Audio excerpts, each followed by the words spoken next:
Olá, meus irmãos e irmãs, sejam bem-vindos ao canal Vinícius Siqueira. E se você ainda não é inscrito aqui no canal, se inscreva aqui no canal e não esqueça de ativar o sininho das notificações. Todos os dias são postados vídeos abençoados aqui no canal, para te abençoar. Vamos a mais uma palavra do Senhor. Que o ímpio abandone o seu caminho e o homem mau os seus pensamentos. Volte-se ele para o Senhor, que terá misericórdia dele. Volte-se para o nosso Deus, pois ele dá de bom grado o seu perdão. Isaías 55:7. Quando uma pessoa sofre um dano cerebral, parte de seu cérebro ou a totalidade dele passa a ficar paralisada, incapacitada. A medicina tem feito avanços enormes, chegando a remover nódulos no cérebro e preservando não somente a vida, como também impedindo a paralisia parcial ou total. Não é minha intenção falar sobre a paralisia provocada pelas enfermidades cerebrais. Desejo referir-me às enfermidades mentais invisíveis aos olhos, como os maus pensamentos e a filosofia de vida negativa, que nos tornam incapacitados pelo fracasso e pela frustração, que nos impedem de desfrutar a vida feliz que Deus nos oferece. Quando os discípulos de Jesus subiram ao templo às 3 horas da tarde, a hora da oração, encontraram ali um aleijado de nascença. Pedro, olhando-o nos olhos, disse: "Não tenho prata nem ouro, mas o que tenho, isso lhe dou. Em nome de Jesus Cristo, o Nazareno, ande." Atos 3:6.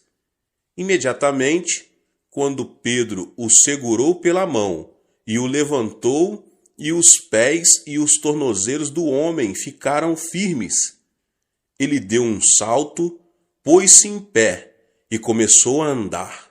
Depois entrou com eles no pátio do templo, saltando e louvando a Deus. Pode-se dizer que o coração é que determina o destino do homem. Por essa razão, o sábio diz em Provérbios 4:23, acima de tudo, guarde o seu coração, pois dele depende toda a sua vida. E Jesus, em Mateus 8:13, diz: como você creu, assim lhe acontecerá. O que significa isso? Quer dizer que a mente é a origem do estilo de vida e a vida é o resultado daquilo que pensamos. Devemos eliminar de nosso cérebro o nódulo que nos leva à destruição ou à paralisia total ou parcial. A fim de experimentarmos o poder de Deus, quero agora apresentar 6 elementos que impedem que o poder divino haja em nós, os quais devem ser extirpados. O primeiro elemento é a ansiedade. Pode-se dizer que alguém que vive ansioso perde a felicidade na vida. Quando uma pessoa ansiosa chega a casa, os integrantes da família tornam-se intranquilos por causa de suas queixas e murmurações. Assim também, a pessoa ansiosa é incapaz de difundir paz na sociedade. Esse tipo de gente provoca reação de agitação em cadeia. Segundo estudo do médico Dr. Walter Clemente Albertis, especialista em gastroenterite do reconhecido Hospital Mayo, a causa de todo tipo de doença é a ansiedade.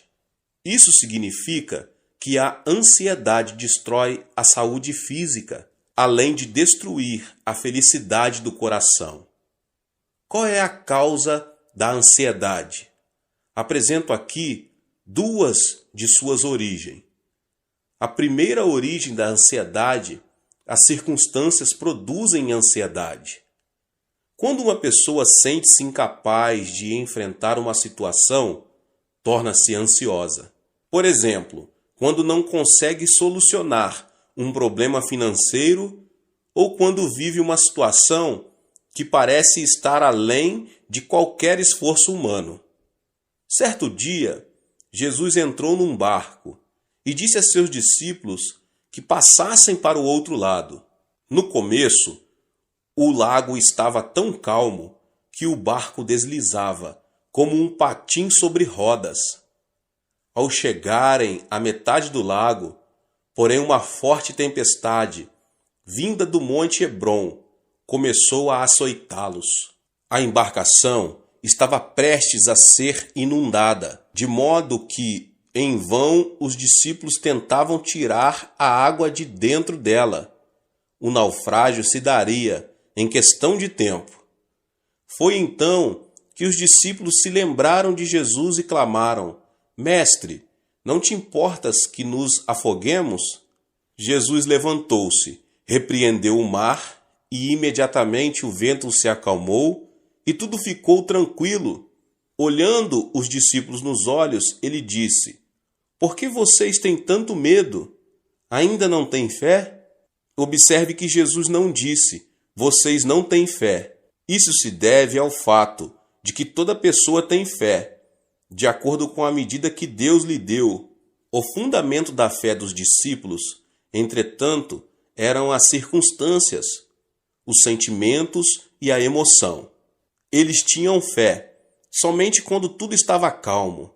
Ao terem a vida ameaçada por uma tempestade, sua fé transformou-se em dúvida, criando uma nuvem de ansiedade no coração. Portanto, devemos repelir os pensamentos oriundos das circunstâncias e as emoções da terceira dimensão, a fim de aceitar os pensamentos de Deus, os da quarta dimensão.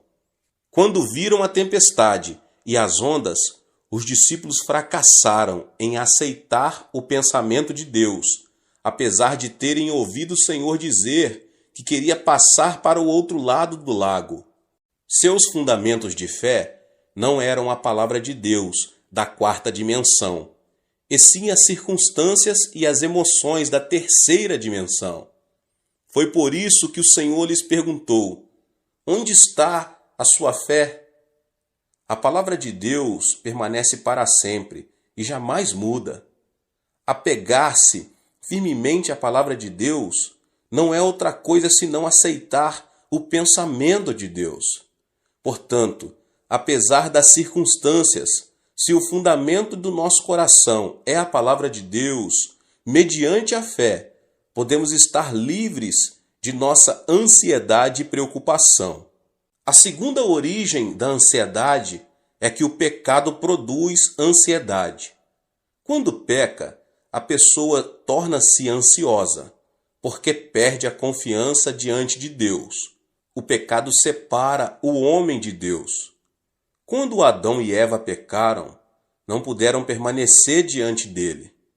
Gênesis 3:10 diz: Ouvi teus passos no jardim, e fiquei com medo, porque estava nu. Por isso me escondi.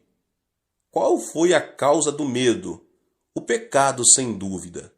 Ao comer do fruto da árvore proibida, Adão e Eva souberam que estavam nus e tiveram medo.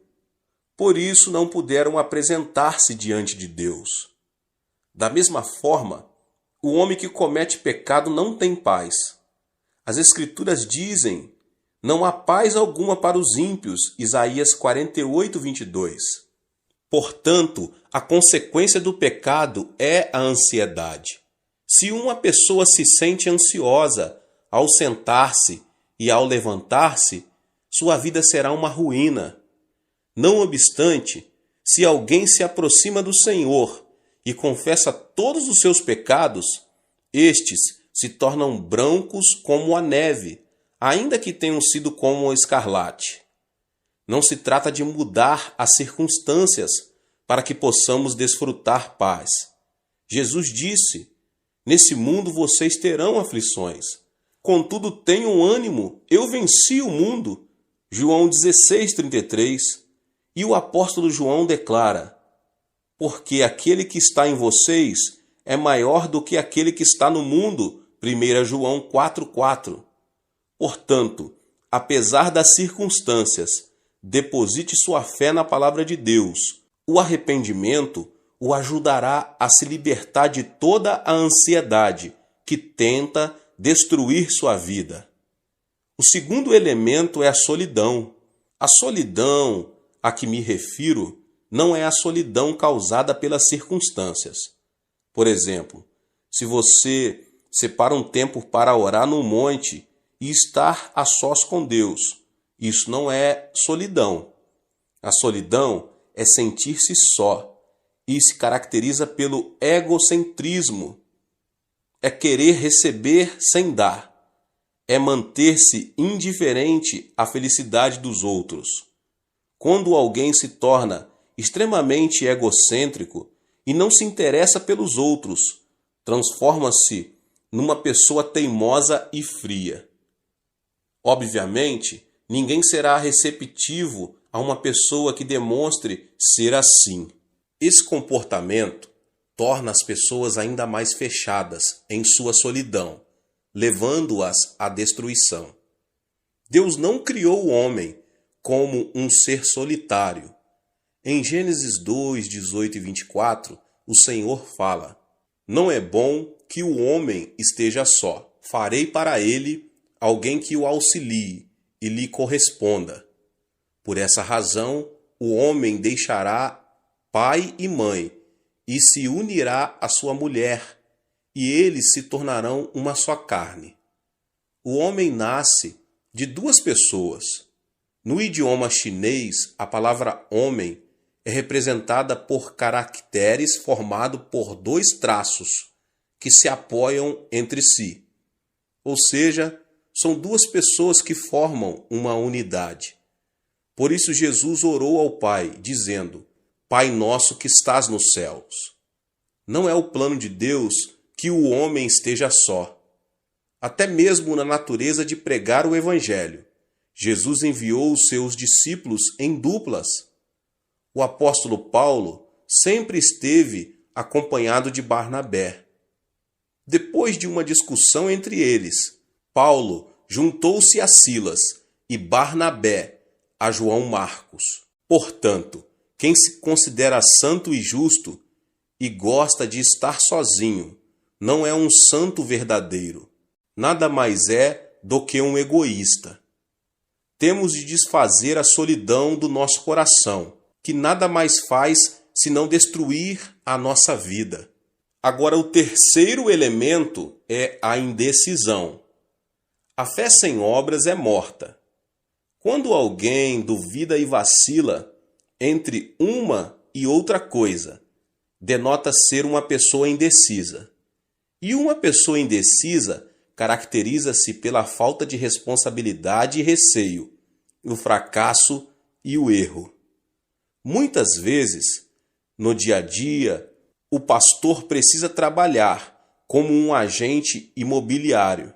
Acontece que as pessoas se aproximam e pedem: "Pastor, o senhor poderia me apresentar a fulano?" Ou então: "Quero que o senhor me apresente a Beltrano." Para minha surpresa, nesse aspecto, tive êxito apenas em uma ocasião. Se uma pessoa não se decide quando tem ainda a possibilidade de escolher seu futuro cônjuge, nunca poderá deixar de ser um solteirão ou uma solteirona. No mundo, não existe homem perfeito ou mulher perfeita. É preciso primeiro casar para depois adaptar-se ao cônjuge. Hoje em dia, muitos fracassam por falta de decisão. Surgem as oportunidades, mas estas são perdidas por causa da indecisão com que enfrentam a vida. Ao longo de minha vida, nunca vi uma pessoa extraordinariamente inteligente que tenha conseguido grandes coisas. Os chamados inteligentes pensam demais e dizem: "É preciso descartar esta possibilidade. Isto não funcionará. Ainda não chegou a hora de pôr isto ou aquilo em ação." O tempo passa e no final das contas, eles não fazem nada. Portanto, podemos vencer se, com convicção, seguirmos em frente. Alguns membros da minha igreja já vieram a mim e perguntaram: Pastor, o senhor acredita que será bom para mim emigrar para outro país? O que o senhor acha de eu começar um novo negócio? Devo continuar a fazer o que eu estou fazendo? Esperam então que eu tome a decisão por eles. Diante dessa situação, eu simplesmente aconselho: não me peça que tome a decisão por você. Vá ao monte da oração e ore. Clame a Deus, que certamente dirá que caminho você deve seguir. Diante da dúvida ou incerteza, devemos nos apegar a Deus e pedir-lhe de todo o coração que nos oriente. Então, Deus nos ajudará a tomar a decisão correta. Em Tiago 1, do 6 ao 8, diz: Peça, porém, com fé, sem duvidar, pois aquele que duvida é semelhante à onda do mar, levada e agitada pelo vento. Não pense que tal pessoa receberá coisa alguma do Senhor, pois tem mente dividida e é instável em tudo que faz. O Senhor disse que não abençoaria pessoas indecisas. Remova a indecisão com o pensamento de Deus. Livre-se da indecisão. Assim, você poderá alcançar sucesso em sua vida. O quarto elemento é a ira. Temos a tendência de nos irritar com extrema facilidade, tanto em casa como no ambiente de trabalho. Creio que uma das principais razões para isso é o fato de não sabermos quanto a ira é destrutiva. A ira é prejudicial, não somente à saúde, mas também ao intelecto, pois o torna cego.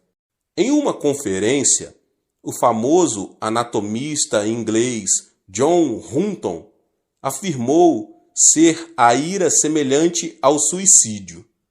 Logo depois de ter apresentado sua tese, ele teve uma forte discussão com alguns dos alunos que o ouviram e discordaram daquilo que ele defendia.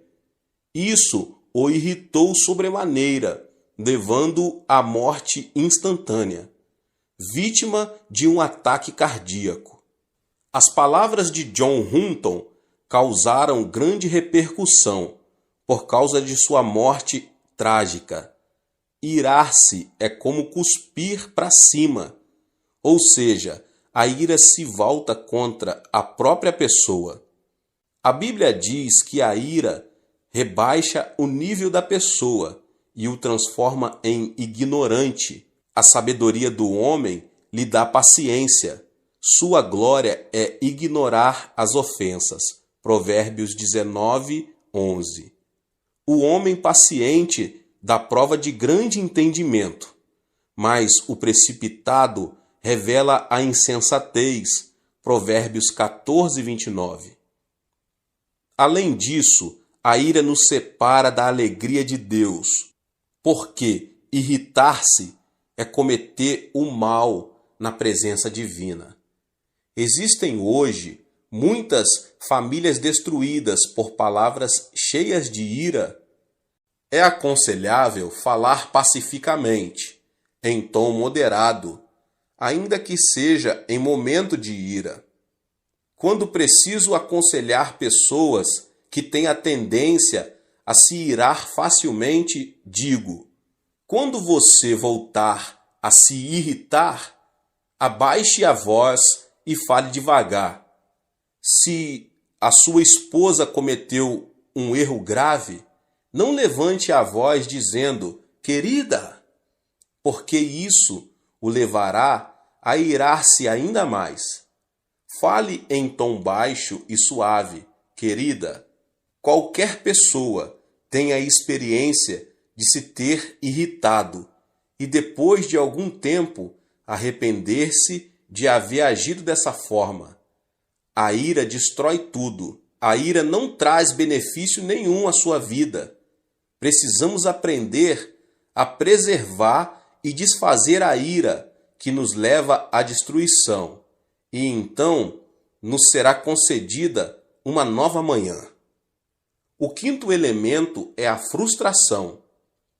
A pessoa que fracassa e tem pensamentos negativos, que fala de forma negativa e age de maneira negativa, é definitivamente alguém cheio de frustração. Uma pessoa frustrada não vive criativamente, não passa de um pessimista e tem uma autoimagem de desalento e fracasso. No idioma coreano, temos certas expressões negativas que são espontâneas. Dizemos com frequência, morro de, e o pior é que dizemos várias vezes ao dia, e isso mata a alma. Morro de fome, comi até explodir.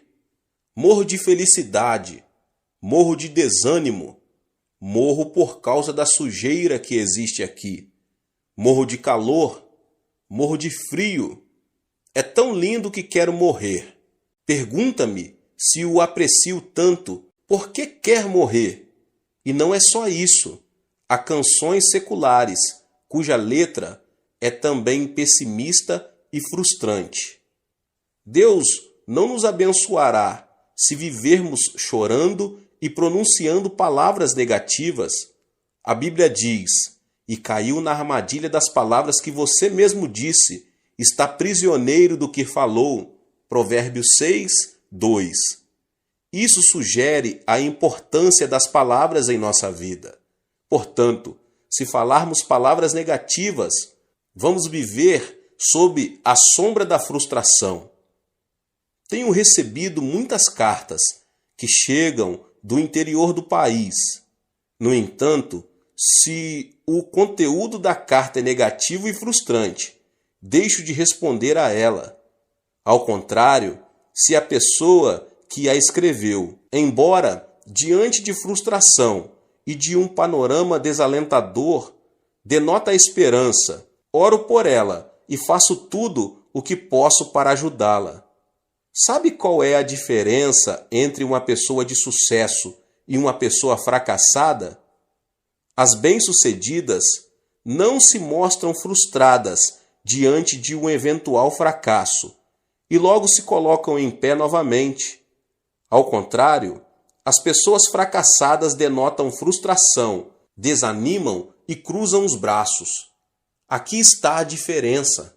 A chave do êxito da vida está em ter coragem e não desanimar nunca. Aos 70 anos, com uma dívida de milhares de dólares, o coronel Sanders foi à falência. Ficou tão abalado que foi internado num hospital. Mesmo assim, não conseguia conciliar o sono. Certo dia, bem de madrugada, ouviu um hino que dizia: "Não esmoreças, Deus te protege. Descansa sob suas asas, Deus te protege." Como um sonâmbulo, dirigiu-se ao lugar de onde vinha o cântico. O hino vinha de uma pequena igreja. Ao entrar, encontrou uma senhora idosa que cantava o hino, curvada diante do altar. A voz daquela senhora parecia a voz de um anjo. No mesmo instante, ele se arrependeu e entregou sua vida ao Senhor. Repentinamente, sentiu uma grande paz. A paz que só desfrutam as pessoas que caminham com o Senhor. Antes de entrar em falência, Sanders era o dono de uma empresa. Decidiu esquecer seu passado e começar tudo de novo como cartonador. Não foi nada fácil. Entretanto, ele superou a adversidade, confiou no Senhor e, sob a orientação do Espírito Santo, começou a vender frango frito. Hoje, ele é um milionário conhecido em todo o mundo. Esta é a história de Sanders Chicken, mais conhecido como KFC. Assim também, devemos nos livrar da frustração que nos leva ao fracasso. E o sexto e último elemento é o autoabandono. Atualmente, as histórias de criminosos se têm transformado em filmes. A história de Shi Kang-hun, que conseguiu fugir da cadeia com um grupo de colegas, está numa tela gigante, sob o título Holiday. Esse tipo de material cinematográfico tem o mérito de nos ajudar a ver a sociedade de outro ponto de vista. Mas a filosofia de vida, o que tiver de ser será, dos protagonistas não é nada edificante. Faz alguns anos que Yu Yong assassinou 26 pessoas no espaço de 10 meses, o que causou um grande horror à sociedade coreana. Ele perdeu o pai num acidente de trânsito, quando ainda era menino, e a pobreza fez que esse homem visse a vida de forma tenebrosa.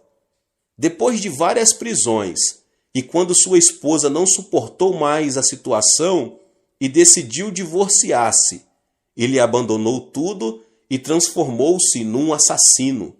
Essa é uma história trágica da consciência do autoabandono. Conheço uma família em que o esposo é formado pela Faculdade de Medicina da Universidade de Tóquio e agora é professor de uma faculdade na Califórnia. Sua esposa é também profissional. Não obstante, uma pequena diferença de opiniões os separou emocionalmente. Ao final, acabaram sendo vencidos. O esposo começou a delirar e pensava que a esposa o queria assassinar. Por isso, dormia com uma faca à sua cabeceira. Você pode imaginar uma mulher dormindo tranquila ao lado de um homem que tem uma faca à sua cabeceira? Por isso, a mulher ficou louca.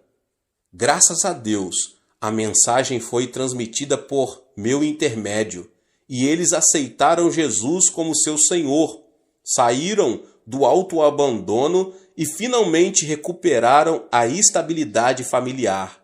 Devemos nos livrar do veneno do autoabandono que destrói a nossa vida. Gênesis 2,15 narra: o Senhor Deus colocou o homem no jardim do Éden para cuidar dele e cultivá-lo. O jardim do Éden não é outra coisa senão o nosso coração. Na antiguidade, a fonte de vida encontrava-se no Éden, mas na atualidade, a fonte de vida se encontra no coração. O Deus que disse ao homem para cuidar do Éden, hoje nos manda cuidar do nosso coração. É necessário que os nossos pensamentos se fundamentem na palavra de Deus, para que o nosso coração seja preservado. Ou seja, o sucesso e o fracasso não dependem do destino. Podemos ser felizes se, mediante o pensamento de Deus, conseguirmos extirpar os 6 tumores do coração, a saber, a ansiedade, a solidão, a indecisão, a ira, a frustração e o autoabandono. Que você possa ter força no Senhor, na palavra de Deus, na oração, conseguir retirar da sua vida, em nome de Jesus Cristo, tudo que atrapalha o poder de Deus, o poder divino de atuar na sua vida.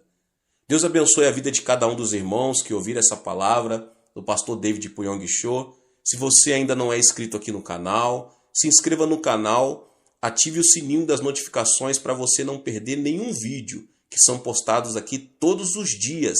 Deixe também o seu like e não esqueça de compartilhar essa palavra com as pessoas que você mais ama.